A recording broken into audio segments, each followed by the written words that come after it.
जन्नत के दरवाजे बंद हुए और पहला इंसान ज़मीन पर तन्हा उतरा। क्या आप जानते हैं इस दिन ज़मीन पर क्या हुआ? ये है हज़रत आदम अलैहिस्सलाम के तन्हाई, तवज्जो और पहली मुलाकात की सच्ची कहानी। तो आइए शुरू करते हैं। अस्सलामु अलैकुम वरहमतुल्लाहि वबरकातुहू। आज मैं आपको ऐसा वाक़या सुनाने जा रहा हूँ जो सुनकर आपका दिल कांप उठेगा। यह है उस लम्हे की कहानी जब इंसान ने पहली बार ज़मीन पर कदम रखा। जी हाँ, हज़रत आदम अलैहिस्सलाम का पहला दिन जन्नत से दुनिया की तरफ और तन्हाई का पहला लम्हा। अल्लाह ताला ने हज़रत आदम अलैहिस्सलाम को मिट्टी से पैदा फरमाया और जन्नत में इन्हें इज़्ज़त का मकाम अता किया। मगर शैतान के बहकावे में आकर जब शजर ममनुआ का फल चखा तो अल्लाह ने हुक्म फरमाया, आदम और हवा अब ज़मीन पर जाओ। मगर हैरत की बात यह है कि वो दोनों अलग अलग जगहों पर उतारे गए। हज़रत आदम को श्रीलंका के सरंदेह पहाड़ पर और हज़रत हवा को जिद्दा के मकाम पर।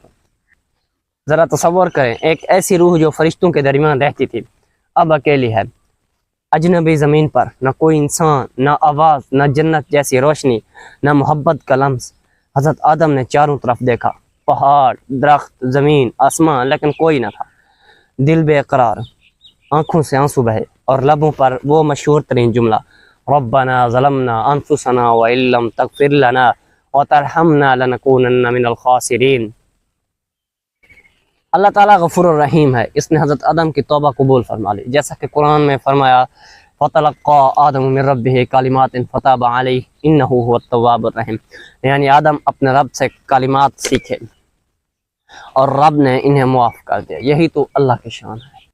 सालों की जुदाई के बाद अल्लाह ने हज़रत आदम और हज़रत हवा को एक दूसरे से मिला दिया और जगह थी मैदान अरफ़ात। इसलिए अरफ़ात, इसे अरफ़ात कहते हैं, यानी पहचान की जगह। यहाँ इंसानियत की एक नई शुरुआत हुई। इस पूरी कहानी से हमें यह सबक मिलता है कि इंसान खता का पुतला है, मगर अल्लाह तौबा का दरवाज़ा खुला रखता है। अगर आपने गलती की है तो वापस लौटें, आदम की तरह रब की तरफ रजू करें। जज़ाकुमुल्लाहु खैरा।